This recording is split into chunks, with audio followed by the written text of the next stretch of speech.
नमस्कार दोस्तों, मैं हूं संतोष पाठक और आप लोग देखना शुरू कर चुके हैं संतोष पाठक ऑफिशियल यूट्यूब प्लेटफॉर्म। देश के नए उपराष्ट्रपति पद के लिए मतदान जारी है। संसद भवन परिसर में प्रधानमंत्री नरेंद्र मोदी, रक्षा मंत्री राजनाथ सिंह, गृह मंत्री अमित शाह, केंद्रीय मंत्री नितिन गडकरी, मनोहर लाल खट्टर, धर्मेंद्र प्रधान समेत भारतीय जनता पार्टी और एनडीए गठबंधन में शामिल राजनीतिक दलों के सांसद मंत्री लगातार जाकर मतदान कर रहे हैं।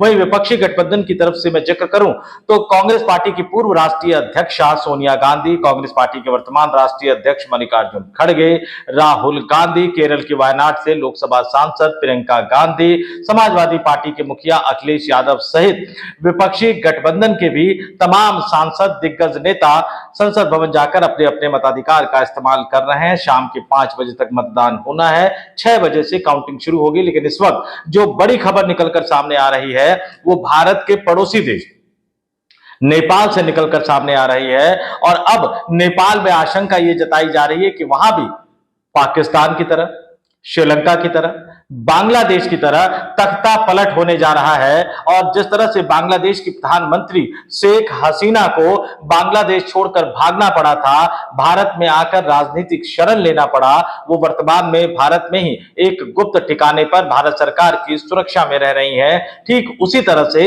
नेपाल के वर्तमान प्रधानमंत्री केपी ओली को सिर्फ पद ही नहीं छोड़ना पड़ेगा बल्कि उन्हें देश छोड़कर जाना पड़ सकता है।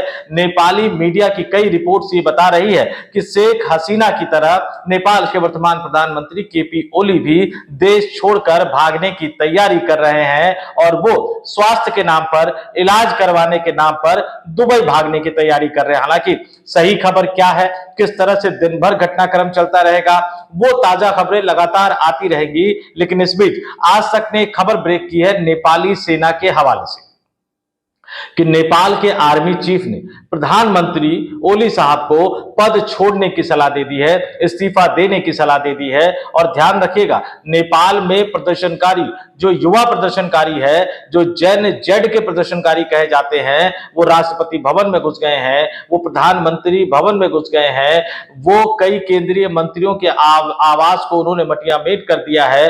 पुलिस तो छोड़िए, सेना तक मंत्रियों की हिफाजत नहीं कर पा रही है। और ऐसे में देश के प्रधानमंत्री केपी ओली साहब ने आर्मी से मदद मांगी कि उनको बचाया जाए, राष्ट्रपति को बचाया जाए, उनके कैबिनेट मंत्रियों को बचाया जाए। लेकिन अध्यक्ष ने सीधे सीधे हाथ खड़े कर दिए। आज तक की खबर, जो ब्रेकिंग न्यूज है, जो उन्होंने एक्स पर पोस्ट किया, वो आपके स्क्रीन पर दिखा रहा हूं। ब्रेकिंग न्यूज, नेपाल की सेना ने पीएम ओली को पद छोड़ने की सलाह दी। और नीचे बताया गया है कि नेपाल में बढ़ते विरोध प्रदर्शनों के बीच प्रधानमंत्री केपी शर्मा ओली ने नेपाली सेना के प्रमुख जनरल अशोक राज सिगदल से स्थिति नियंत्रित करने के लिए बातचीत की। सेना के सूत्रों के अनुसार सेना प्रमुख ने ओली को सत्ता छोड़ने की सलाह दी है। सेना ने कहा है कि बिना सत्ता छोड़े हालात को संभालना मुश्किल है। पीएम ओली ने अपने और अपने मंत्रियों की सुरक्षित निकासी के लिए सेना की मदद मांगी थी। तो हालात किस तरह से खराब हो गए हैं, अब उनके दुबई जाने की खबरें निकलकर सामने आ रही है। थोड़ा बहुत बता दूं कि आखिर नेपाल में स्थितियां लगातार किस तरह से बिगड़ती चली जा रही है। कर्फ्यू की स्थिति वहां लगाई गई है, सेना को मैदान में उतार दिया गया है, लेकिन फिर भी स्थिति जो है वो काबू में नहीं आ पा रही। और कैसे काबू में नहीं आ पा रही है? नेपाल में छात्रों के भारी विरोध प्रदर्शनों के बीच केपी शर्मा ओली दुबई भाग सकते हैं, इस तरह की खबरें नेपाली मीडिया के हवाले से बताया जा रहा है। नेपाल में दर्जनों जगहों पर नेपाल के छात्रों का विरोध प्रदर्शन जारी है और नेपाल में लगातार इस्तीफों का दौर भी जारी है। नेपाल सरकार के गृह मंत्री यानी ओली साहब के गृह मंत्री, स्वास्थ्य मंत्री और कृषि मंत्री समेत 10 दिग्गज मंत्रियों ने इस्तीफा दे दिया है। लेकिन सड़कों पर उतरे प्रदर्शनकारी प्रधानमंत्री केपी ओली का इस्तीफा मांग रहे हैं। और इस बीच जैसा कि मैंने बताया कि प्रधानमंत्री देश छोड़कर दुबई जाने की तैयारी कर रहे हैं, जैसे कि बांग्लादेश की प्रधानमंत्री शेख हसीना को अपने देश को छोड़ना पड़ा था। और इस बीच हंगामा लगातार जारी है। जैसा कि मैंने बताया कि सेना के उतरने के बाद भी हालात काबू में नहीं आ रहे हैं। प्रदर्शनकारियों ने नेपाल के राष्ट्रपति के निजी आवास को फूंक दिया है। सरकार ने तिरुभुवन अंतरराष्ट्रीय हवाई अड्डे के कर्मचारियों को वीआईपी यातायात के प्रबंधन के लिए हाई अलर्ट पर रहने का निर्देश दिया है। तो इसका मतलब समझ लीजिए कि वो हवाई जहाज से, हेलीकॉप्टर से, चॉपर से नेपाल के प्रधानमंत्री केपी ओली देश छोड़ने की तैयारी कर रहे हैं। और सूत्र कैसे बताए गए? यह संभावना जताई जा रही है कि नेता काठमांडू को असुरक्षित मानते हुए यात्रा करने का प्रयास कर सकते हैं, जिससे वीआईपी यातायात बढ़ सकता है। इसलिए एयरपोर्ट पर कर्मचारियों को हाई अलर्ट पर रखा गया है। और इस बीच खबर यह भी आ रही है कि जो निजी एयरलाइंस है वहां पे हिमालय एयरलाइंस को स्टैंड बाई पर रखा गया है।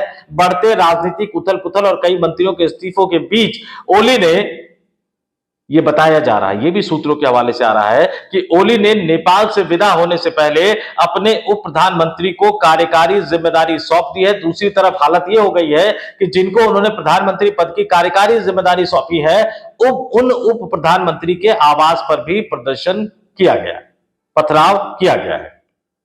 प्रदर्शनकारी केपी ओली की पार्टी के नेता और पूर्व उप प्रधानमंत्री रघुवीर महासेठ के जनकपुर स्थित आवास पर भी पथराव कर रहे हैं। यानी आप समझ लीजिए कि सिर्फ काठमांडू में ही नहीं, नेपाल के अलग अलग इलाकों में ही नहीं, बल्कि ये विरोध प्रदर्शन भारत नेपाल की सीमा तक पहुंचता हुआ नजर आ रहा है। जनकपुर जो है वो सिर्फ 13-14 किलोमीटर दूर है भारत और नेपाल की सीमा से। भारत की जो सीमा भिट्ठा मोड़ है, वहां से 13-14 किलोमीटर दूर जो है वो जनकपुर है। जनकपुर राजा जनक का महल है। राजा जनक और सीता मैया वहीं रहा करती थी। उनका जन्म जहां सीता मैया का हुआ था, जहां वो अवतरित हुई थी, वो इलाका जो है बिहार के सीतामढ़ी जिले में है, पुनौरा धाम में, जिनको विकसित करने के लिए सरकार की तरफ से कई तरह की योजनाएं, अभी हाल ही में वहां पर गृह मंत्री अमित शाह भी गए थे। लेकिन नेपाल के हालात जिस तरह से बेकाबू होते जा रहे हैं, भारत नेपाल सीमा पर भी हाई अलर्ट रख दिया गया है। भारत के विदेश मंत्रालय की तरफ से बयान भी आया।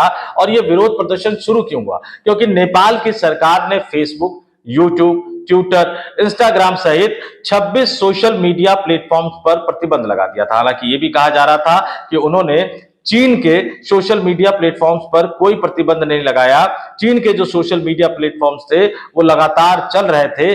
ज्यादातर उन्होंने अमेरिका और अमेरिका से जुड़ी कंपनियों के जो सोशल मीडिया प्लेटफॉर्म्स थे उन पर एक तरह से प्रतिबंध लगा दिया था। और इस बीच जो प्रदर्शनकारी है सिर्फ सत्ताधारी पार्टी पर ही के नेताओं पर ही प्रदर्शन नहीं कर रहे हैं, वो सत्ताधारी गठबंधन के नेताओं के घर ही प्रदर्शन नहीं कर रहे हैं, बल्कि विपक्षी नेताओं और पूर्व प्रधानमंत्रियों के घर को भी, उनके आवासों को भी निशाना बना रहे हैं। उनके आवासों पर भी वो हमला कर रहे हैं। और इस वजह से नेपाल की स्थिति जो है वो लगातार खराब होती जा रही है, लगातार बिगड़ती जा रही है।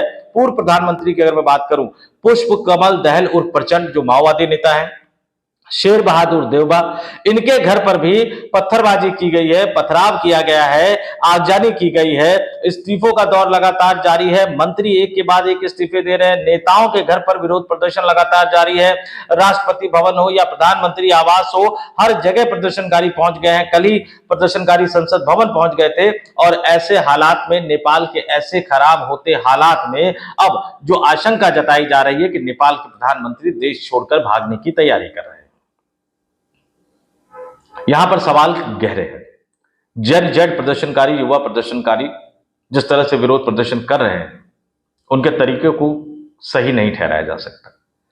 लेकिन राजतंत्र समाप्त करने के बाद, लोकतंत्र की शुरुआत करने के बाद नेपाल के नेताओं ने, नेपाल की सरकारों ने, नेपाल के प्रधानमंत्रियों ने, चाहे वो वर्तमान हो चाहे वो पूर्व हो, नेपाल के मंत्रियों ने, नेपाल के नेताओं ने, नेपाल के राजनेताओं ने जिस तरह से नेपाल की जनता को ठगा है, वहां भ्रष्टाचार चरम पर है, बेरोजगारी चरम पर है, शिक्षा स्वास्थ्य व्यवस्था की हालत खराब है, गरीबी बहुत ज्यादा है। ऐसे माहौल में अब सिर्फ नेपाल के ही नहीं बल्कि इस दुनिया के तमाम लोकतांत्रिक देश के नेताओं को यह सोचना चाहिए कि वोट के बल पर, समर्थन के बल पर जिन वादों को करके वो सत्ता में आते हैं, जब सत्ता में आते हैं तो उन वादों को भूल क्यों जाते हैं।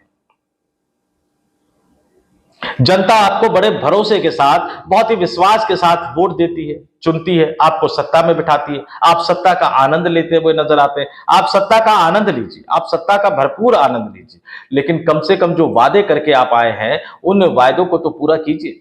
भ्रष्टाचार की इंतहा कर देते हैं, गरीब जनता कराहती रहती है और आप भ्रष्टाचार से मौज करते रहते हैं, भ्रष्टाचार के पैसों से मौज करते हुए नजर आते हैं। और जब सोशल मीडिया के सहारे युवा अपने आक्रोश को सामने रखते हैं तो आप कई तरह के किंतु परंतु लगाकर उन सोशल मीडिया प्लेटफॉर्म्स पर बैन लगा देते हैं, प्रतिबंध लगा देते हैं। आगे क्या क्या होगा, कौन कौन से मंत्रियों को इस्तीफा देना पड़ेगा, नेपाल की सेना किस तरह से हालात को संभाल पाएगी, केपी ओली किस तरह से भागकर दुबई चले चले जाएंगे या फिर एयरपोर्ट पर भी प्रदर्शनकारी कब्जा कर लेंगे, इन तमाम बातों को जानने के लिए हमें थोड़ा सा इंतजार करना पड़ेगा। लेकिन फिलहाल नेपाल जिसके साथ भारत की खुली सीमा है, नेपाल जिसके साथ भारत की बेटी और रोटी का रिश्ता है, उस नेपाल के हालात खराब होते जा रहे हैं। प्रदर्शनकारी सड़कों पर उतरे हुए हैं और भारत से लगती नेपाल की सीमा, चाहे वो गोरखपुर बॉर्डर पर हो, चाहे वो सीतामढ़ी के बॉर्डर पर हो, चाहे वो